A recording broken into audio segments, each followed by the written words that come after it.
투자에 임하는 사람들을 보면 누가 정말 리서치에 진심이고 자신의 모든 걸 걸었는지 단번에 알 수 있습니다. 어떤 분들은 자신의 자동차를 팔고 집을 팔고 다른 비싼 귀중품들까지 전부 다 팔아치웠습니다. 자신이 가진 모든 것을 끌어모아 절대적으로 올인하기 위해서죠. 이 엄청난 기회에 창이 열렸을 때 그것을 100% 온전히 자신의 것으로 만들기 위해서입니다. 그런데 반면에 어떤 사람들은 어떤가요? 투자금은 정말 쥐꼬리만큼 넣어두고 본인들은 코인의 미래를 확신한다고 떠듭니다. 그러면서도 정작 돈이 생기면 세상에서 제일 쓸데없는 것들에 펑펑 써버리고 투자를 위해 그 어떤 작은 희생도 감수하려고 하지 않죠. 여러분, 투자 시장에서 진짜 결과는 오직 치열한 지식과 뼈를 깎는 희생을 통해서만 얻을 수 있습니다. 제 개인적인 이야기를 하나 해드릴까요? 과거 2020년에 저는 제가 일할 때 타고 다니던 소중한 업무용 트럭을 과감하게 팔았습니다. 그리고 그 트럭을 판 돈 전부를 1원도 남김없이 XRP에 쏟아부었죠. 저는 그만큼 항상 XRP에 제 모든 것을 바치고 전념해 왔습니다. 투자를 이어오면서 중간중간 다른 물건들을 팔아서 생긴 돈으로 HBAR, XLM, XDC 같은 다른 코인에 투자를 하기도 했지만요. 하지만 제 생계 수단이었던 업무용 차량을 통째로 팔아서 이 암호화폐에 넣었던 결정적인 계기가 있습니다. SEC의 게리 겐슬러가 공식적으로 XRP는 증권이라고 떠들어댔을 때였죠. 그 발표를 듣자마자 저는 속으로 생각했습니다. 아, 무조건 이 코인을 더 사 모아야겠다. 왜냐고요? 저는 기득권 세력과 거대 은행들이 XRP의 성장을 필사적으로 가로막으려 한다는 걸 본능적으로 알았거든요. 그들이 XRP를 그토록 두려워한다는 사실, 그것 하나만으로도 저에게는 더 이상 다른 증거가 필요 없었습니다. 야, 그들의 공포심은 곧 XRP가 결국 우리가 알고 있는 기존의 낡은 은행 시스템 전체를 완벽하게 파괴하고 혁신할 거라는 가장 확실한 신호였으니까요. 지금 우리가 서 있는 현재 상황을 보세요. XRP가 전 세계의 모든 금융 인프라 레일 위를 달리기 위한 모든 퍼즐 조각이 거의 다 맞춰졌습니다. 암호화폐 투자 전략은 사람마다 전부 제각각입니다. 최근 인터뷰 내용을 하나 들려드릴게요. 제이크 클레이버라는 사람인데 물론 작년에 그의 예측이 빗나가면서 많은 분들이 그의 의견에 동의하지 않으실 수도 있습니다. 하지만 중요한 건 그가 현재 보유한 포트폴리오의 전부가 오직 XRP뿐이라는 사실입니다. 인터뷰어가 그에게 이렇게 물었습니다. 여전히 XRP만 들고 계시나요? 그러자 제이크가 대답합니다. 네, 제가 가진 건 그게 전부입니다. 인터뷰어가 놀라서 다시 묻죠. 비트코인도 하나도 없고요. 이더리움도 없습니까? 그는 단호하게 없다고 대답합니다. 인터뷰어가 왜 비트코인이나 이더리움의 가치를 믿지 않냐고 질문하자 그는 이렇게 말합니다. 그들의 가치는 분명히 인정합니다. 하지만 저는 아직 1천억 원이나 1조 원대 부자가 아니거든요. 나중에 제가 그 정도 부자가 되면 그때 가서 분산 투자를 할 겁니다. 애플이나 구글 같은 안전한 우량주나 비트코인 같은 곳에 주차를 해두겠죠. 워렌 버핏의 버크셔 해서웨이도 애플이 완전히 자리를 잡고 나서야 아주 나중에 투자를 시작했잖아요. 이게 무슨 뜻일까요? 여러분에게 돈이 이미 썩어 넘치게 많고 내 자산이 사라지지 않게 안전하게 묻어둘 곳이 필요하다면 그때 하는 선택이 바로 비트코인이라는 겁니다. 비트코인과 이더리움에 열광하는 사람들은 이미 코인판에서 돈을 엄청나게 벌었거나 다른 사업으로 큰 부를 이룬 사람들입니다. 그들은 자산 보존이 목적인 거죠. 하지만 제이크 클레이버는 이렇게 말합니다. XRP와 같은 미래 금융 시스템의 핵심 디지털 자산들은 앞으로 상상할 수 없는 엄청난 투자 수익률 OI를 가져다 줄 겁니다. 그래서 저는 자산을 지키는 게 아니라 자산을 폭발적으로 창출하는 단계에 집중하고 있는 겁니다. 이게 핵심입니다, 여러분. 만약 여러분이 이미 부자라면 비트코인이 좋은 선택이 될 수 있습니다. 돈을 주차해 두기에는 완벽하죠. 하지만 여러분이 아직 큰 부를 만들어 가야 하는 단계에 있다면 그 부는 비트코인이 아니라 반드시 XRP를 통해서 구축해야 합니다. 투자 대비 수익률 자체가 차원이 다르니까요. XRP에 투자하는 사람들이 비트코인이나 이더리움에 어설프게 소액을 넣어둔 사람들보다 나중에 훨씬 더 압도적으로 큰 돈을 벌게 될 겁니다. 지금 소셜미디어 상황을 보세요. 비트코인 한 개조차 온전히 가지지 못한 수많은 개인 투자자들이 제일 목소리가 큽니다. 그들이 매일같이 유틸리티 코인 투자자들과 싸우면서 비트코인 찬양을 하죠. 비트코인이 100만 달러에 갈 거라고 가장 먼저 떠드는 사람들이 누굴까요? 바로 그 소액 투자자들입니다. 왜냐하면 비트코인이 100만 달러는 가져야 그들의 쥐꼬리만한 시드로 겨우 유의미한 수익이 생기기 때문입니다. 하지만 XRP 투자는 다릅니다. 여러분이 계속해서 꾸준하게 XRP 수량을 긁어모으고 가방을 꽉꽉 채운다면 가까운 미래에 굳이 수만 달러의 초고가까지 가지 않더라도 충분히 인생을 바꿀 만한 돈을 벌 수 있습니다.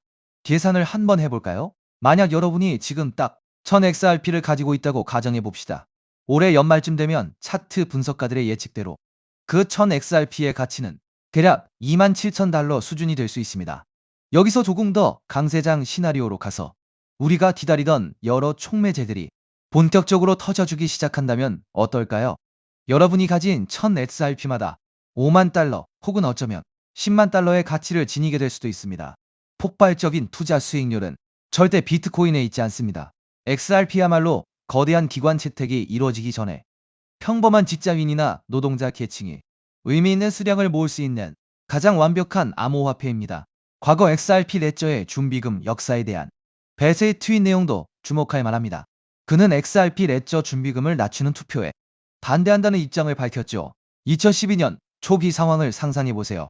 그 당시에는 지갑 계정 하나를 활성화하려면 기본 준비금으로 무려 1000 XRP가 필요했습니다. 그때 1000 XRP를 내고 계정을 만들었던 사람들은 그 코인을 다시 돌려받지도 못했어요. 시간이 지나 2013년으로 넘어가면서 제드 맥칼렙이 이 기준을 200 XRP로 낮췄고 우리가 아는 지금의 시스템 기틀이 잡힌 겁니다.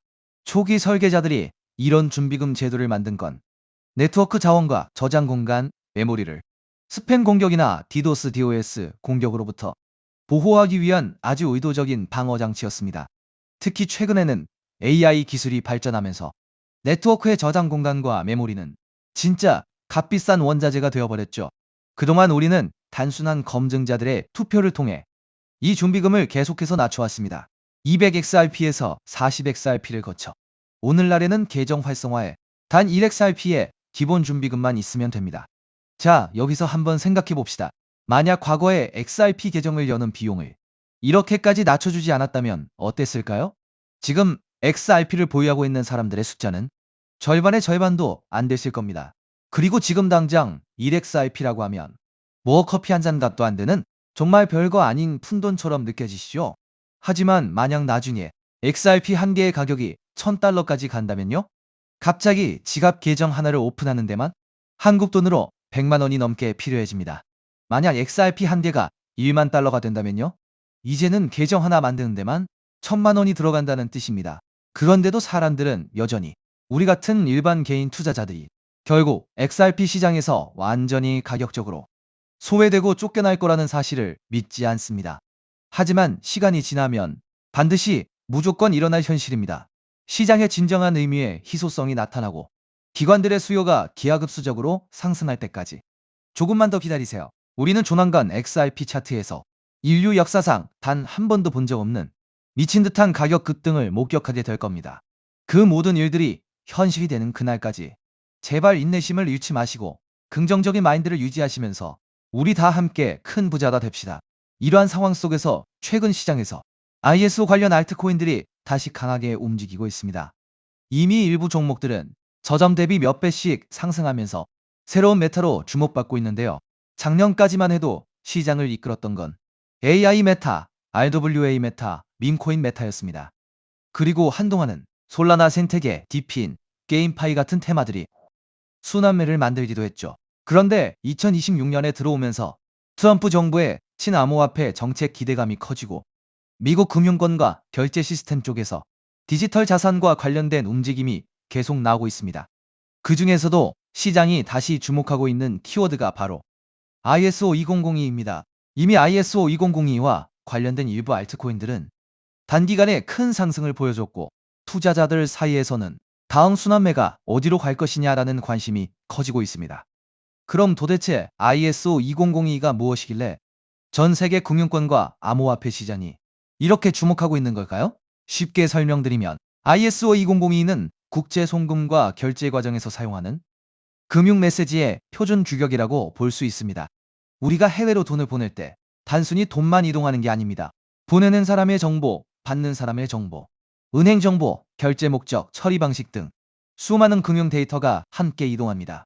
문제는 지금까지 각 나라, 각 은행, 각 금융기관마다 이 데이터를 기록하고 주고받는 방식이 달랐다는 점입니다.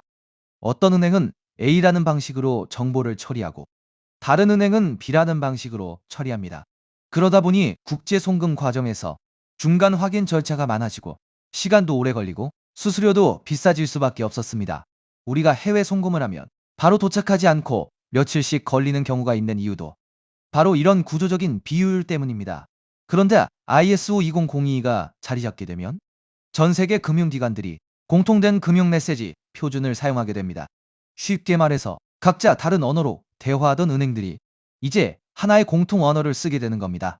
미국은행, 일본은행, 유럽은행, 한국은행이 서로 다른 시스템을 억지로 맞추는 게 아니라 같은 표준을 기반으로 데이터를 주고받게 되는 것이죠.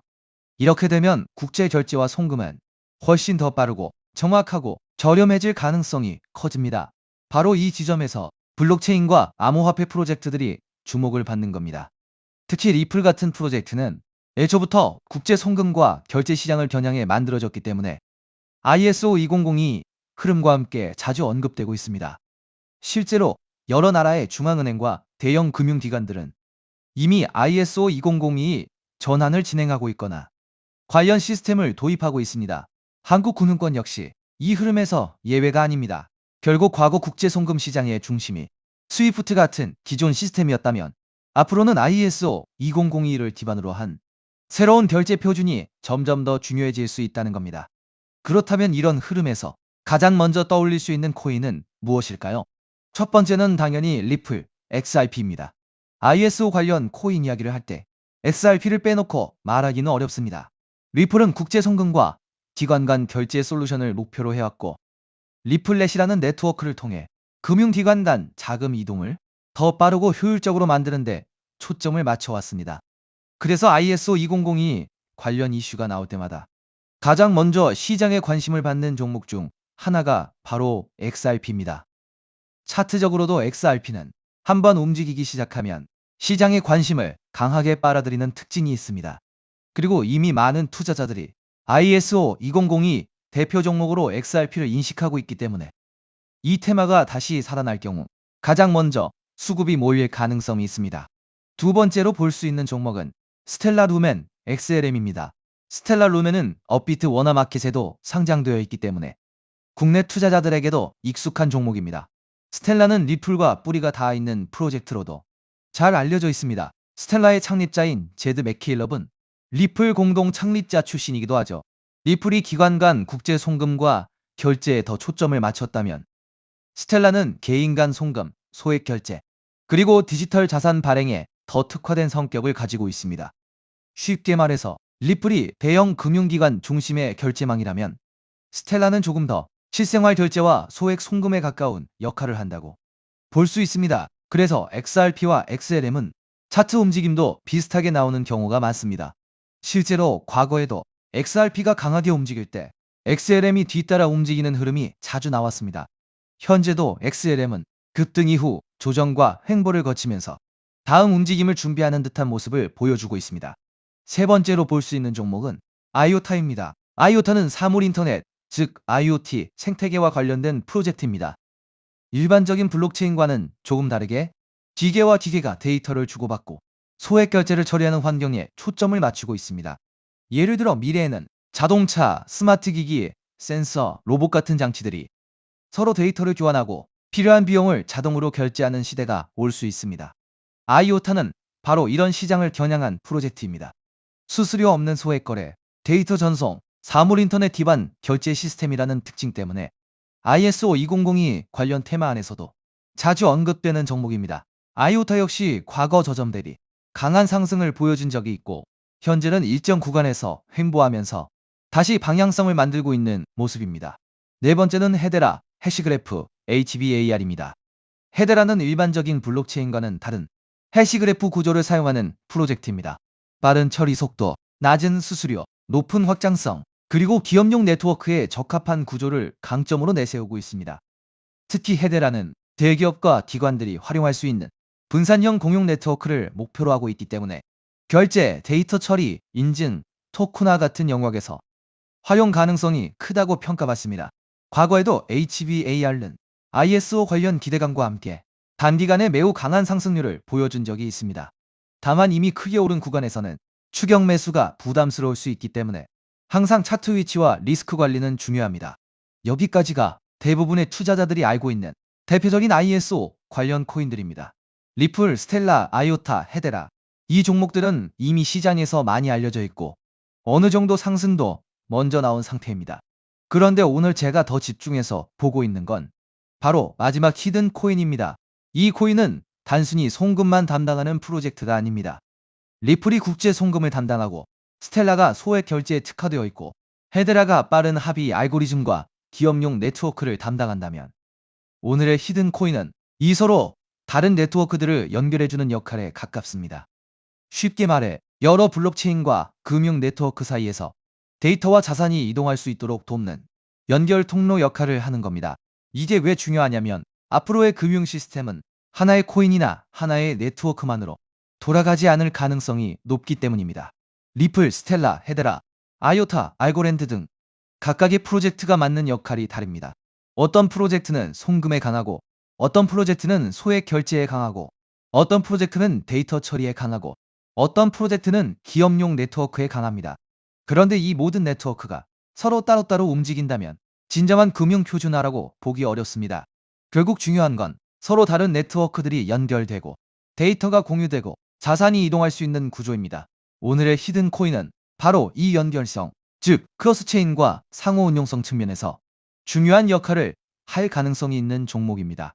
비유하자면 달러, 유로, 엔화, 원화가 각각 따로 존재할 때 이들을 바꿔주는 환전소가 필요하듯이 블록체인 시장에서도 각기 다른 네트워크를 연결해주는 중간다리 역할이 필요합니다. ISO 20022가 전 세계 금융 메시지의 공통 언어라면 오늘의 히든 코인은 그 언어를 기반으로 여러 네트워크가 서로 소통할 수 있도록 돕는 중요한 연결 지점이 될 수 있다는 겁니다.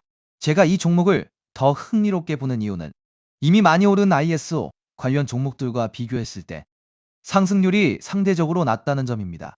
리플, 스텔라, 헤데라, 아이오타 같은 종목들은 이미 한 차례 강한 상승을 보여줬습니다. 일부 종목은 저점 대비 몇 배씩 올랐고 이미 시장에서 많은 관심을 받았습니다.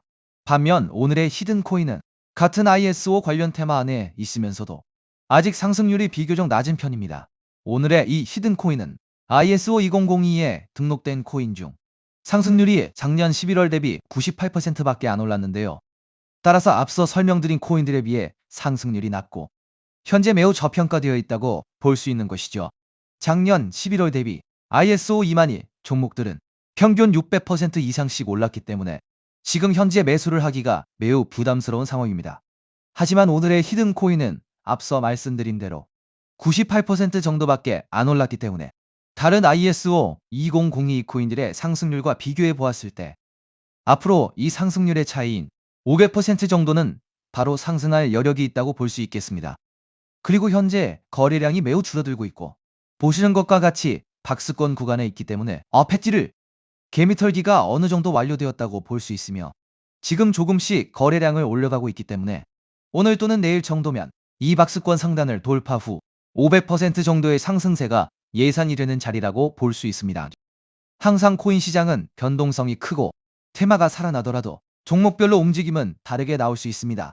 하지만 지금처럼 ISO 2002 국제송금 결제 표준, 크로스체인, 상호 운용성 같은 키워드가 다시 시장에서 관심을 받는 구간이라면 이 히든 코인은 충분히 체크해 볼 만한 가치가 있다고 보고 있습니다. 특히 차트상으로도 거래량이 한동안 줄어들면서 박스권 안에서 에너지를 모으는 모습이 보이고 있고 이후 거래량이 다시 붙으면서 상단을 돌파하는 흐름이 나온다면 시장 관심이 빠르게 몰릴 가능성도 있습니다. 중요한 건 이미 크게 오른 종목을 뒤늦게 따라가는 것보다 아직 시장이 완전히 주목하기 전에 가능성 있는 종목을 미리 공부해 두는 것입니다. 그래서 오늘은 대부분의 사람들이 알고 있는 XRP, XLM, IOTA, HBAR가 아니라 그 뒤에 숨어있는 ISO 관련 핵심 히든 코인을 따로 정리해 드리려고 합니다. 이 코인은 국제 송금 시장에서 단순한 결제 역할을 넘어 여러 네트워크를 연결하고 데이터와 자산의 이동을 돕는 중요한 인프라 역할을 할 가능성이 있습니다. 그리고 개인적으로는 아직 시장에서 충분히 재평가받지 못한 구간이라고 보고 있습니다. 오늘 말씀드린 ISO 2002 핵심 등 코인의 종목명이 궁금하신 분들은 영상 아래 더보기란에 있는 구글 폼 링크를 확인해 주세요. 구글 폼을 제출해 주시면 제가 즉시 확인한 후 제가 오늘 영상에서 설명드린 ISO 생태계 안에서 크로스체인 연결과 환전소 역할을 할 수 있는 히든코인 종목명을 정리해서 안내드리겠습니다. 단순히 종목명만 던져드리는 것이 아니라 왜 이 종목을 보고 있는지, 어떤 역할을 하는지, 현재 어떤 구간을 체크해야 하는지도 함께 확인하실 수 있도록 정리해두겠습니다. 제가 선착순 100분까지만 정보를 공유드리려고 하는데 어제부로 이미 62명이 신청하셔서 정보를 받아갔습니다. 남은 자리는 단 38자리이니 정보를 꼭 받아서 좋은 가격에서 선점해서 큰 수익을 내고 싶으신 분들은 지금 바로 신청해 주시면 되겠습니다. 코인마켓캡의 커뮤니티 투표 결과에서도 무려 96%나 되는 사람들이 이 코인의 폭등에 투표한 것을 볼 수 있죠. 리플 XRP의 성장과 함께 수백, 수천 배 동반 성장할 이 코인 정보를 저희 구독자 여러분들께만 무료로 공유해 드리려고 합니다. 딱 10만 원이면 됩니다. 많은 돈도 필요 없습니다. 단 10만 원만 묻어두셔도 올해 인생의 방향을 바꿀 수 있는 코인입니다. 그런데 왜 지금 이 자리에서 이름을 바로 공개하지 않느냐고요? 이유는 단순합니다. 유튜브에서 이름이 공개되는 순간 세력들이 바로 움직입니다. 가격을 흔들고 판을 뒤집습니다. 그리고 뉴스가 나오고 사람들이 몰리기 시작하면 그때는 이미 늦습니다. 이 시장은 정보가 퍼진 뒤에 사는 사람이 아니라 퍼지기 전에 움직인 사람이 가져가는 구조입니다. 결국 선점이 전부입니다. 이건 단순히 좋은 코인을 찾는 문제가 아닙니다. 지금 시장에서 2026년을 버티기 위한 필수 선택에 가깝습니다. 최근 시장 하락으로 원금 손실이 컸던 분들 많으시죠? 이 코인은 그런 분들도 한 번에 만회할 수 있는 가능성이 있는 구간에 있습니다. 그래서 저는 아무에게나 공개하지 않습니다. 저를 믿고 설문에 참여해 주시는 구독자 분들께만 이 히든 코인의 이름, 진입 구간, 그리고 목표 가격까지 모두 공유 드리겠습니다. 당연히 저는 10원도 요구하지 않고 무료로 우리 구독자분들께만 공유해 드릴 겁니다. 왜 돈도 안 받고 이런 정보를 알려주냐고 하시면 제 유튜브 채널 좀 튀어보고 싶어서가 다여서 구독과 좋아요 한 번씩만 부탁드리겠습니다. 방법은 간단합니다. 제가 아래 설명란에 구글 폼 링크 하나를 달아놓겠습니다. 이 링크는 여기 설명 보기를 클릭하시면 볼 수가 있는데요. 이 구글 폼 링크를 눌러보시면 이러한 창이 뜰 겁니다. 그러면 여기 구독자께만 드려요에 체크를 해주신 다음 히든 코인 정보를 공유받으실 연락처를 자세히 적어주신 다음에 여기에 있는 제출을 눌러주시면 저에게 이 구글 폼이 날아오게 됩니다. 그러면 제가 이 구글 폼을 확인하자마자 적어주신 연락처로 연락드려서 제가 구독자인지 확인만 간단히 빠르게 한 다음 아까 말씀드린 히든 코인 정보를 바로 공유해 드리도록 하겠습니다. 이 코인이 아마 2026년에 졸업 코인으로 이름을 올리게 될 수도 있을 겁니다. 최근 원금 손실이 컸던 분들도 한 번에 만회하고도 남을 수 있으니 최대한 서둘러 준비하셔서 제대로 된 수익을 만들어 보셨으면 합니다. 우리 구독자 여러분 힘내시고 긴 영상 끝까지 시청해 주셔서 감사드리며 마지막으로 구독과 좋아요 한 번씩 부탁드리면서 마무리하겠습니다. 끝까지 시청해 주셔서 감사합니다.